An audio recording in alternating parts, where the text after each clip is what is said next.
Not sure which one that is, but thanks for checking us out.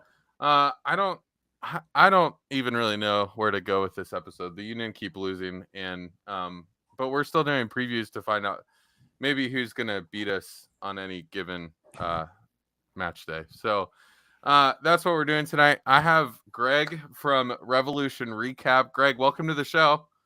Welcome. Thank you for having me. And you are my favorite Philadelphia Union podcast because you're the only one that invited me onto the show this week. So you're number one in my heart, Justin. Great. I love that. I love that I can be number one in somebody's heart, because the Union are definitely not number one in our hearts right now. So we'll go from there. But Greg, tell us a little bit about Revolution Recap, what you guys do, and maybe where we can find you if we want to check out your podcast.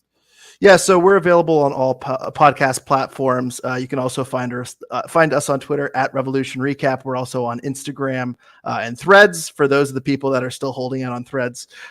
We got started, actually, we were a radio show. My co-host, Sean Donahue, hosted an AM radio show that was Revolution Recap during the mid-2000s, during the Revolution's heyday when they had a super competitive team that still somehow didn't win MLS Cup. It kind of morphed into a website called New England Soccer Today, which ran for a few years. And then when that website went defunct, they brought back Revolution Recap as a podcast. So we relaunched this as a podcast in 2018. So this is season 6 or 7, plus with, I think, 5 seasons in the 2000s. We actually just passed 400 episodes a few weeks ago. We've added a few new co-hosts. We're adding a lot more content. And we're also associated with the Blazing Musket, which is formerly the Bent Musket, which was the SB Nation site before SB Nation shut down. Also, I would say if you're interested in Revs content, which maybe some of your listeners would want to, they have a Substack that you can subscribe to for free. So I would check them out there at the Blazing Musket. Cool. Yeah, that's cool. I think we started in 2019. So I think we're on season 5 or season 6, somewhere around there too. So yeah, cool to hear you guys have been around for a little while. So yeah, love to get my listeners and those of us who, I think, like a lot of MLS fans, we watch our team and that's about it. And so I think it's always interesting when another team comes to play Philly or we go to play another team. We go, who are we watching and what is this team about and where are they in the table and all that kind of stuff. So love to, tell us a little bit about New England, kind of maybe where you guys are, but what do you like about this team this year? Maybe over the last couple of years, give us a little context into the New England Revolution. Yeah, and I mean, I'm sure if you've been doing this since 2019, we've kind of been on similar paths the last couple of years. You know, both the Revs and Philadelphia kind of made their way to the top of the standings, both of us winning a Supporters Shield, both of us kind of middle of the pack last year, although two very different stories. I think we have our own mess going up here.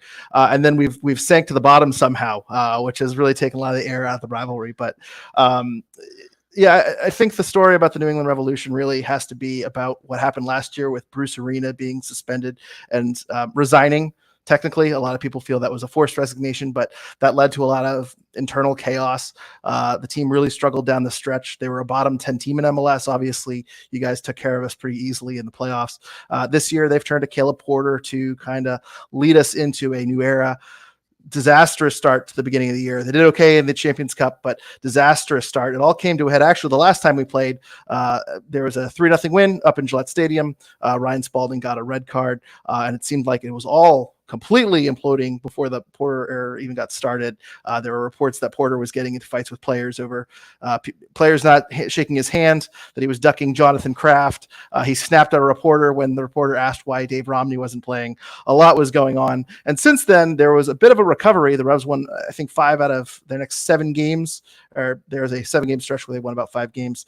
And they've fallen back and they've lost 3 of the last 4. So it's been an up and down season for sure. The team is stabilizing a little bit, hoping to kind of catch the playoffs, but it's been a messy season. So there's not much to like, I would say, about New England. I don't want to sound too negative, but the team is playing a little bit more possession focused, not so direct. There is a lot more working the ball into the box, not so much crossing galore, which is kind of the way it used to be, where they just kind of shoot the ball up the wings and cross and pray that Adam Buxa or someone could get ahead to it. They're doing a much better job of getting the ball into the box, although with the number of injuries they've had, it's been hard to find a rhythm on offense. So if there are bits and pieces where the team puts together a good half, but still a full, consistent 90 minutes just isn't going the Revs' way, and they can't seem to find any consistency. It's really hurt them so far this year. Yeah. So what have been the Union struggles are there for all to see, I think, at this point in the year. But what have been the struggles for New England over the course of this season so far? Yeah, well, at first it was just offensive woes, the kind of possession style that Porter was implementing, just really wasn't work. Carlos Hill was kind of dropping kind of further back and not getting into attacking areas for a while, and they just weren't getting chances that seemed to develop over time.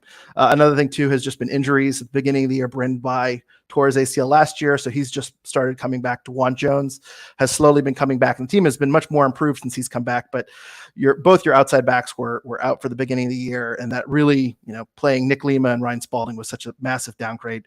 They've also had injuries up top. Carlos Hill and Dylan Barrero are expected to be out for this Wednesday's game, so that's good news for you guys. Thomas Shankalai is out on a season-ending injury. He has also torn his ACL, so that's two designated players and our U22 player.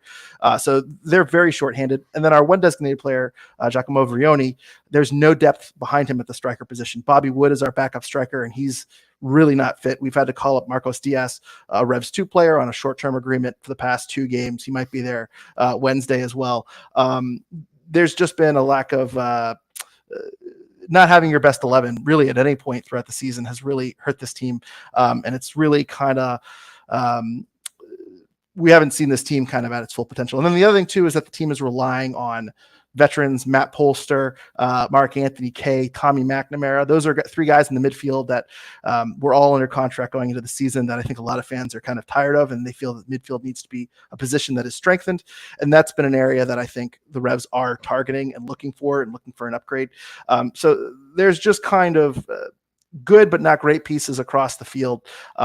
Plus, as I say, a third of our team is injured right now. So combine that all together, it's been hard for kind of some stability and for Caleb Porter's system and his vision to take place. So it's been a tough year for the Revolution, a very, very tough start to the Caleb Porter era. Yeah, as you're saying all that, I'm like, man, I feel that. I feel all of that. I feel all of that. I think about, up top, we just sold Julian Carranza and lost our top goal scorer. Mikel Ure has been out, so we're down to our third and fourth string, our third and fourth striker options. I think Jack McGlynn and Nathan Harrell just left for the Olympics, and so that puts us down a couple, a midfielder and a defender. Andre Blake is still out, back in training, but still out, probably will not start this game. And so the last couple of weeks we've been relying on an 18-year-old goalkeeper. And I think it's a very similar story in Philadelphia that's feeling like, okay, there are some players that, you look at like McGlynn, who has come up through the academy and now off to Olympics and probably isn't going to be around Philadelphia all that much longer. There's good things like that you look and watch the team and go, all right, that's pretty good. We like that. But I think, as far as play on the field this year, there isn't a ton to like about Philadelphia this year. And so I think it'll be an interesting game with the struggles out on the table for both teams. It could be an interesting game on Wednesday. I do have 2 quick things too, if you want the full rundown on the Revs too. One guy you might see this week is Jack Peniotu. He was a Revs homegrown signed. He mostly got minutes at Revs 2 and was playing very well, and there was no spot for him. They loaned him to Rhode Island FC, which is the expansion USL team that's just south of Foxborough, half an hour away. He played 4 games there, and the injury situation is so bad the Revs called him back up. So Peniotu has been back with the team for 2-3 weeks, but it's been so dire that this guy that they really couldn't find a spot for a month ago, and they were loaning and expecting to play USL all season. Suddenly he's getting minutes. He got the start last week, I believe. He did. He got the start last week. So it's such a dire situation, but you may see Peniotu this week. And the other thing too, I'll mention too, you mentioned your 4th string goalkeeper. The Revs do have some stability with Ilyas Ivicic in net, the former Portland Timbers goalkeeper. You may remember Matt Turner and Georgi Petrovic in net for the Revolution. Yeah. Petrovic sold to Chelsea. The Revs really didn't have a plan B. They bought Thomas Vatslik from Europe. He formerly played for Sevilla. He was a free agent. Never played for the Revolution. The Revs have to buy him out. They had a super draft pick, Jacob Jackson, basically deemed not good enough. He played against the Union last year in the offseason. They waived him earlier this season. They signed Hendrik Rabas, who actually they just sold back to Europe to a team in Poland.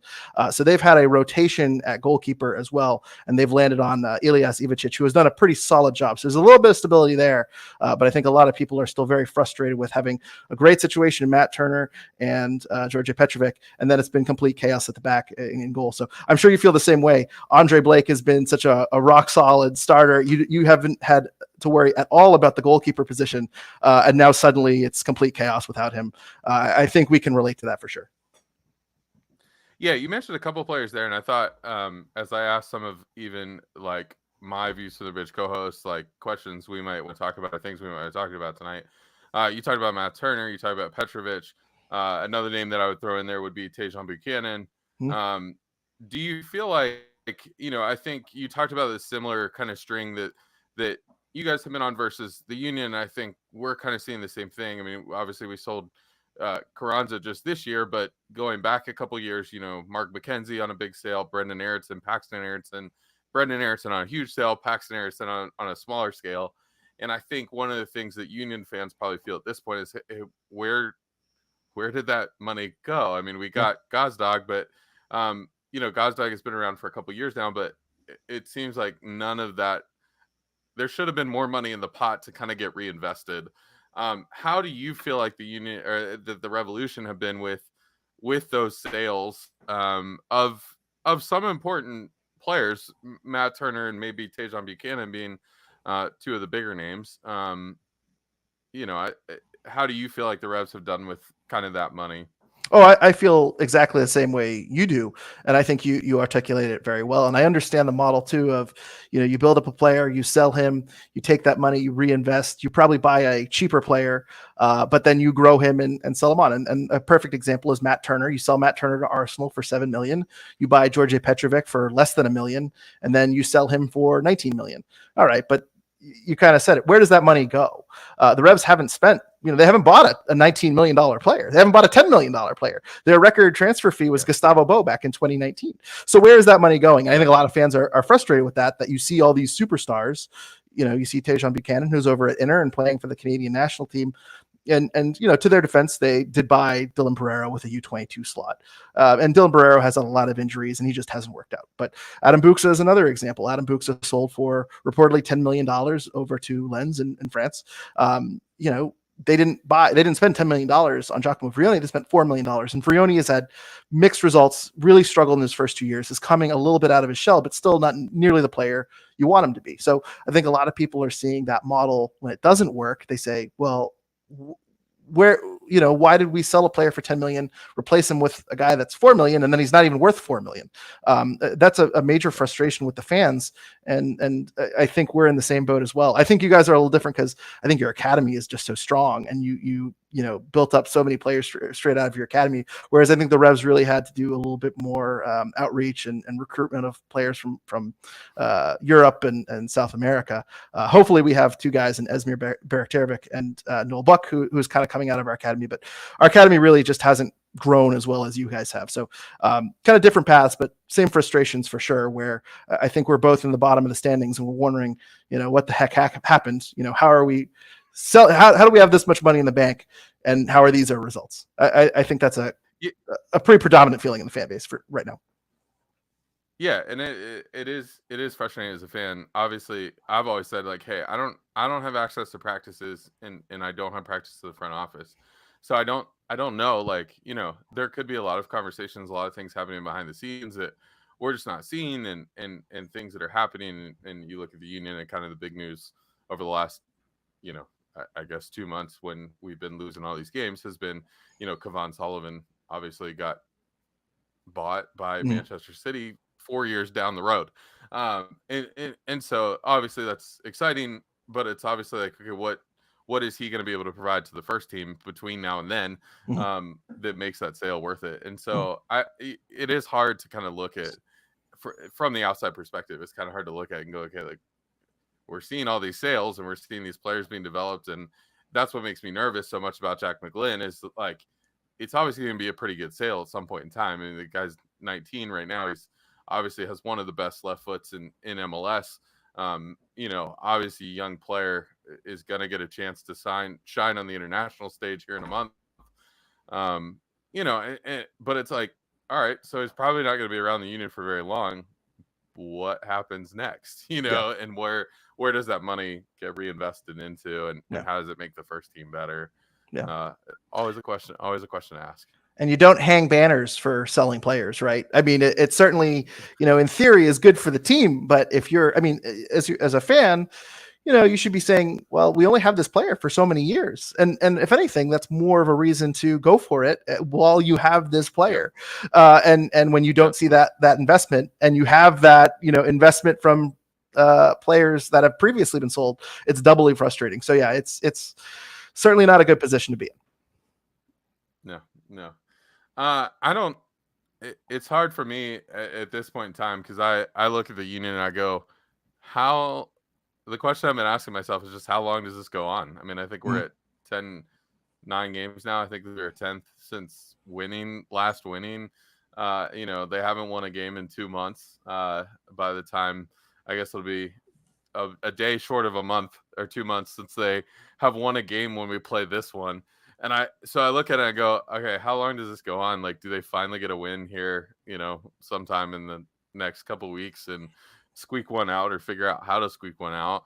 I think Jim Curtin's been talking about that for a long time, but I think you guys kind of the same way. It can't go on that long, and MLS is not, there's not that much parity in the league that you're not going to find a win at some point in time.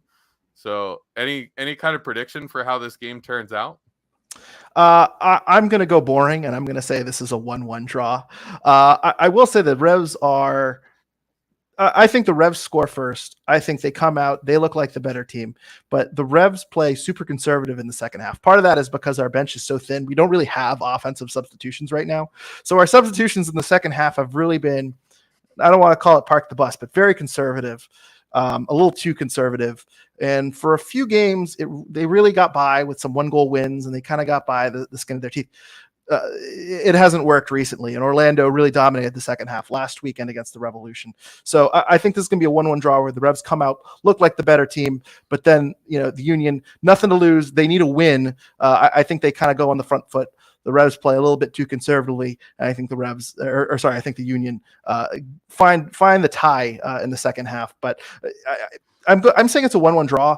Truth be told, I wouldn't be surprised if this is a much more open game. If you sat here and told me that it could be Union 3-0 or Revs 3-0, I think that absolutely could be the pace. I think these are two teams that are very desperate for a win. They need wins. There's only so many games left. We're approaching Leagues Cup, and also we're entering the transfer window soon as well. So I think teams need to know where they stand, if they're selling, if they're buying, what's happening next. And I think this is a game that we have two desperate teams, and I wouldn't be surprised if one team goes out and plays a little bit too much on the front foot and gets burned for it. Yeah. I mean, my thing, I think, thinking about this game is you even say it in 1-1 draw, like, makes me nervous, because we figured out how to lose every one of those games that we should have gotten a draw.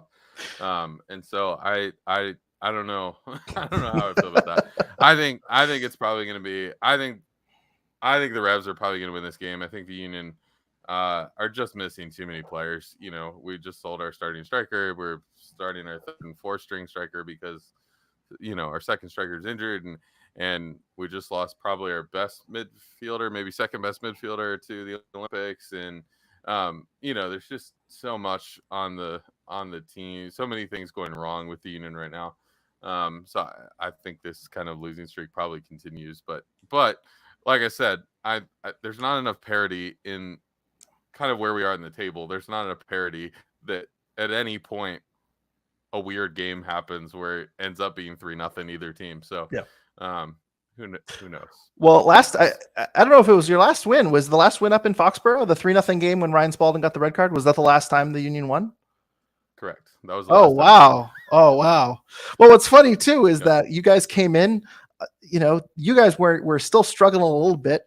I think it had been, a long time since you guys scored from open play. There was some stat I heard that had been like, insanely long time since you scored from open play. So, okay, we got a team struggling. We need a win. We're at home. This is going to go great. Then that red card screwed up everything. So it's almost kind of like the rematch of two teams that I don't really know what to expect from, but you know that they got to go for it. So it's going to be really, really interesting. But and also like midweek game in between, both teams play on both weekends, kind of bookending this midweek match. Injury lists, players missing. This is a very hard one to predict. So I wouldn't be shocked at any result.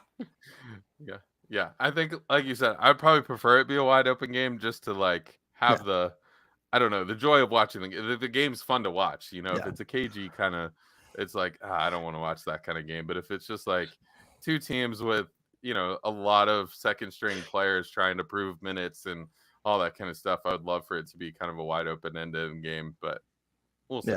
Yeah. 3-3 is much more thrilling than 0-0. Correct.